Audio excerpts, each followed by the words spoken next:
stand there in a window and they end up drawing a sniper and you're standing still. We've seen it happen. Players will take those shots. You can't give up those advantages because every single point, every single elim ends up mattering. We're going to hop on board here. You can see Zypha sitting 49, now 90 above the Storm Surge on the right side. So if you're new to competitive Fortnite, if you're watching in Party Royale, first of all, what's up? Throw your favorite emote out there. But second of all, Storm Surge might not be something you see all the time. So currently, Nosh is below the Storm Surge threshold. That threshold is the minimum amount of damage a player has to have done to opponents in order to avoid Storm Surge damage. Storm Surge damage ends up coming out in the 3rd, 5th, and 7th zone when there is above 70, 50, or 30 players left. Then it will end up doing 25 damage every 5 seconds to the players who have been too passive and haven't been able to confirm damage. Basically, it's a big purple lightning bolt that falls down from the sky. It tells you to get out of your box and get out. Right now, he's trying to get active. 33 damage below the Surge, and Squish is putting the pressure back on him. Just being one of those few players that all through those open tracks here. There's going to be a bunch of those as well. Remember, this is not just invitationals. We do have a mix of players that played in those qualifying games, pushing their way, ranking their way up. The top 10 got to play here today in the FNCS All-Stars. Now we get to see everyone go head-to-head here, but with Surge being active, Sundown, you already know that this is going to force more and more fights, and look, there it is. Nosh trickles his way back under. He's one of the 13 players who has to get into a fight. He turns to his left, there's a player there. Turns to the right, another. Up above, it's Osp coming down to take a fight, and he gets clipped off. And again, it's because you have to fight. You cannot sit idle. You can't just be content with a little bit of damage. You know, it's an effective way to just make everyone battle. Yeah, and you have to go. You have no decision, otherwise you're taking that damage. And you can also take advantage of somebody else who's going through. Because a Storm Surge, it'll finish players off. And if you've done damage to them recently, you end up getting that elimination credit. As you can see, Osp currently sitting on 1 elimination, was able to get a disengage. A failed launch pad there, bonking his head a little bit, but it'll take it just dropping down a couple layers. Now, there's a couple ways you can end up combating Storm Surge. Again, you can go full aggressive, try and get the tags. Or if you have enough minis, you have enough shield and utility, you can try to wait it out, but then there's not really anybody who's forced to end up going and making a play, as we're going to catch a nice little replay here. OMG, me too, Nosh finding a couple of great shots through the side. They're going to be able to pick that up, and now he's finding some shots on Cease, and this is a little risky though, because taking shots, look where he is, Monster. He's very much on the outside, and there's a player directly behind him, as well as a couple who are going to be forced to rotate ahead of him, as everyone will now begin their trek as the 3rd circle closes. Loads of big names here on this western portion right now, trying to get into the new zone as things are starting to collapse onto the corny fields over here, and it's time to get inside. Clicks on the other side. We knew that he was having a rough time with the loadout. Seems like he caught his refresher that he needed. Might have been that Surge fight that we all know pressures players to do. And now, a single elim, 3 points here for breaking the top 75 threshold. And all of a sudden, he's got something to work with. Although, it's just a single mini, it's just a med kit, but launch pad in the inventory, power shotgun, and of course, ammunition, most importantly, to work with, to ping players in the distance, like Polarized there, who's making a move. Man, and I love the epic and legendary tac shotguns, particularly in this season. Yes, the pump ends up reigning supreme, but when you get into those wall-to-wall situations, the tac, particularly those epic and legendary variants, have just a little bit more versatility in terms of also being able to help pressure and take walls, having a higher fire rate when you do end up in that box-to-box situation. And because only the legendary pump has the one-shot potential, unless a player is really quick there on their swap in terms of the pump into AR or SMG follow-up, you're able to get 2 tac shots off, and these guys will be accurate. They tend to put players down when they get that opportunity. But 3rd circle closing, 4th will be our final interior safe zone. Then we'll have the half in and half out. So kind of beginning to rotate into this mid-game and stretch, heading for the long grass, knowing he's going to be a little bit safe here, and then having the ability to about face, potentially get some Storm Surge tags, but he needs to be careful. We know he's safe, but right on the other side of this cornfield is a whole bunch of empty space. Yeah, he's barely got any ammo to work with as well, and it feels like we're watching a different type of Fortnite. Normally, when we tune into these pros, like, as we've been following along with the entirety of the trio season, you know, players are, like, maxed out. These guys have big POIs to claim, you know, just massive loot split, obviously, amongst the trio themselves, but now, coming back to solos, it's just a different dynamic, right? You're seeing how good can you play with very little. Can you get your refreshers? Can you win your ones? Because ultimately, that is what's going to matter. Who has the best positioning and who takes the best opportunity, right? Who takes advantage of the opportunities that present themselves when they do. Mars on the other side. Mars is a legend, right? As far as his solo competitive prowess goes. And I feel like what's been holding him back up until now, it's the pressure of competition. It's the pressure of being in the limelight. But back into solo setting without a trio, maybe now it's time that this could be his time once again to rise to the top. I mean, it's his preferred game mode. It's something that where he knows he's able to play it. He's able to grind it out. He has so much experience. And the one thing where I have just complete respect for Mars is he plays to win every single arena game. That's so incredibly difficult when every single game, just maintaining that discipline, knowing that you don't need to overpeak, go for that, trying to maximize your efficiency. It translates to tournaments, and he's been able to pick up W's and pick up high placements in some of those cash cups, in some of the solo events because of that discipline. Eventually, we talked about it. You have to have that perfect day. You have to put it all together. Well, when you practice all the time, granted, arena compared to a tournament is a completely different skill level. I mean, I could consistently get top 5 at arena hiding in a bush most days. Shout out to the plus 4K point club. For right now, we're going to get a nice little replay here as Stretch gets pushed into the box. It just obliterated, and that's what I was talking about in terms of that epic tack onto Snake except Oil there. Yeah, and unfortunate for Snake here. He was hoping to get a refresher, and he gets nothing because Stretch had nothing to work with. Not a single extra piece of ammo to work with. And that leaves Snake in still a rough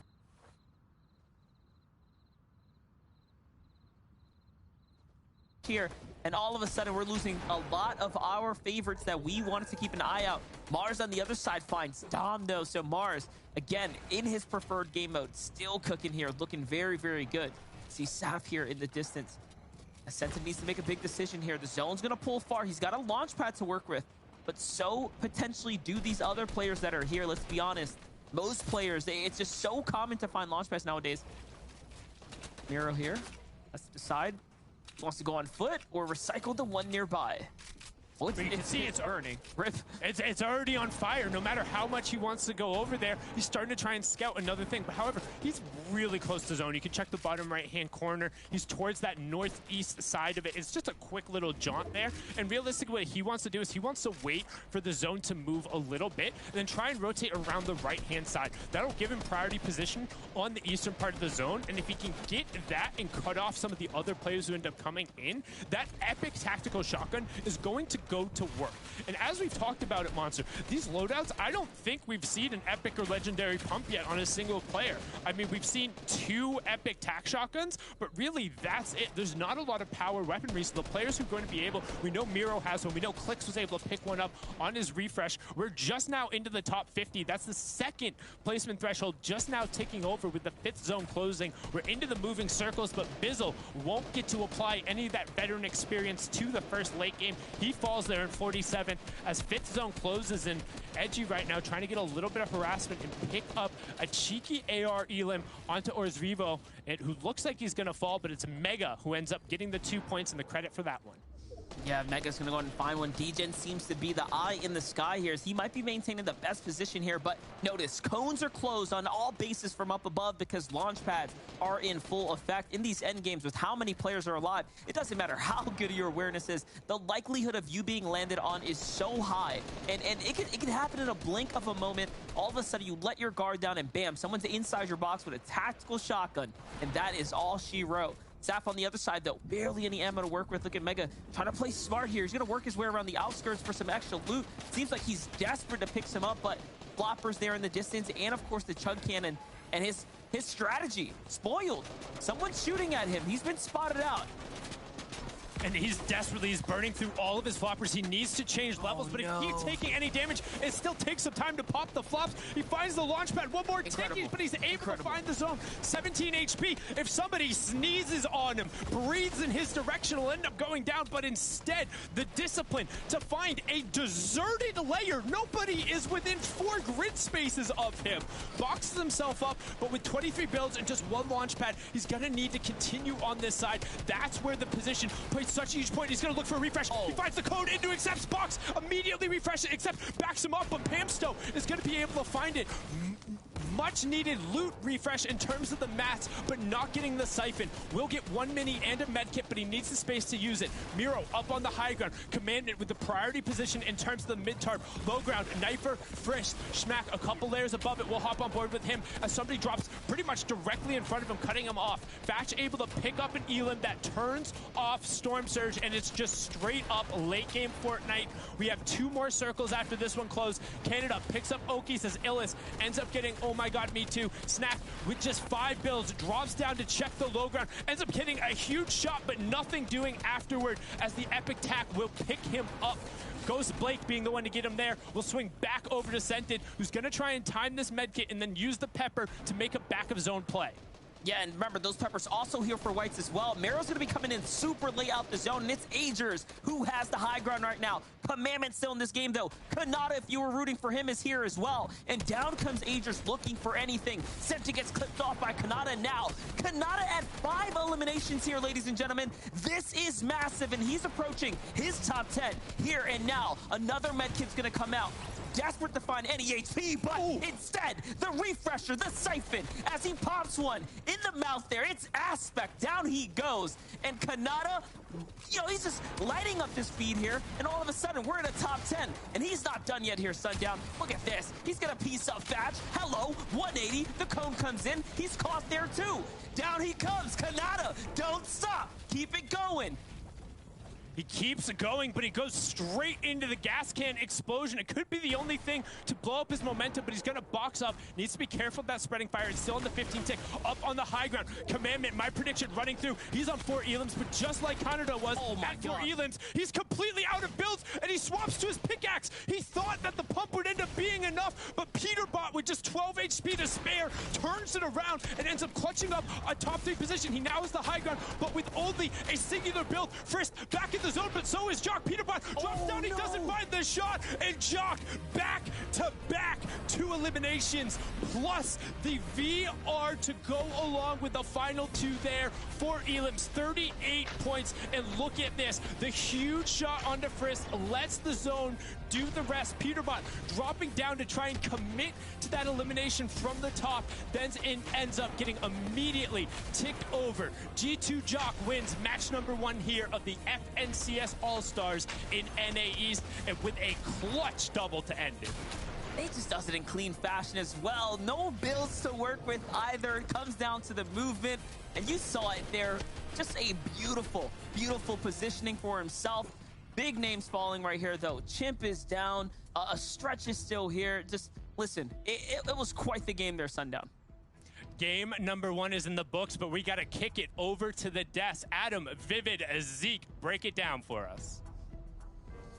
Holy, game 1. Okay, and he's coming out swinging. We were literally watching that, and I could see Vivid's reaction. I could see Adam's reaction, and my reaction was the exact same. We were in awe. This shot from Jacques, wow. I didn't think it was going to go that way. But Jacques was like, no, Zeke, do you know who I am? Watch the shot, baby. I'm clean with it. That was insane, boys. Oh man, as soon as I saw Peterbot on the high ground there and nobody else was like in the actual zone that was moving, I was like, oh man, I gotta prepare like a sentence to kind of explain, you know, what this Peterbot guy is doing, right? Because for lack of a better explanation, I don't really know much about Peterbot. And then he unfortunately is going to be kicking himself forever for making that mistake there. He fell down, didn't have the aim to back up that aim battle there, and as you can see here, Jock with that victory royale there, that final Elim, he is going to be in first place on our standings leaderboard at 38 points.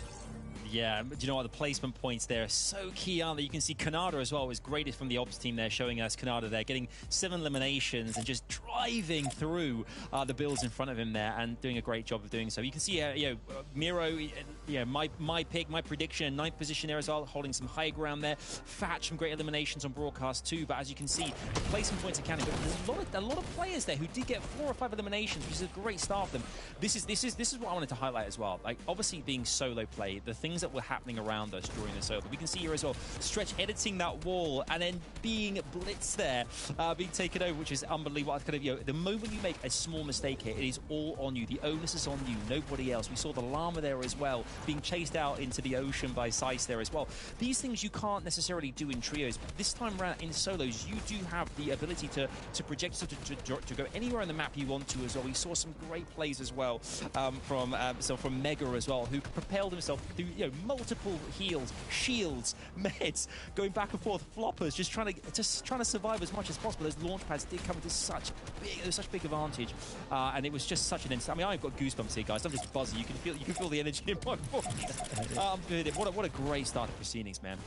Yeah, and solos, obviously it's solos. There's one person per team. It's just you, and that's what I love about it, because I love seeing these scenarios where they get to showcase how good they are by themselves. And I feel like Kanata right there was the highlight. Let's not forget, there is a prize reward for getting the most elims there, and I do believe that Kanata had the most elims in that game there with 7 elims. So props to him, and again, just showcasing how good he is as a solo player. And then here you have it, Jock with that first victory out of the 6 games today. 4 elims, 38 total points. He's going to be setting himself up for a nice and easy ride to a win today.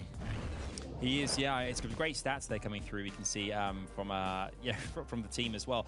Again, Jacques, I mean, the headshot at the end, they're fighting in the storm as well. And Peterbot being up top, they're having the high ground advantage, but choosing to drop down to try and finish it off earlier rather than holding out was, it cost him, but he's still in second position there, which is really, really strong. One thing that I noticed as well, which I thought was quite interesting, is we looked at our kind of drops earlier on today as well, the likes of, we looked about D-Gen earlier on, for instance. Obviously, the circle kind of like finalized itself around Corny. That was kind of where it was. And D-Gen kind of dropped in that vicinity and kind of stuck the entirety of the map out, which is pretty handy there.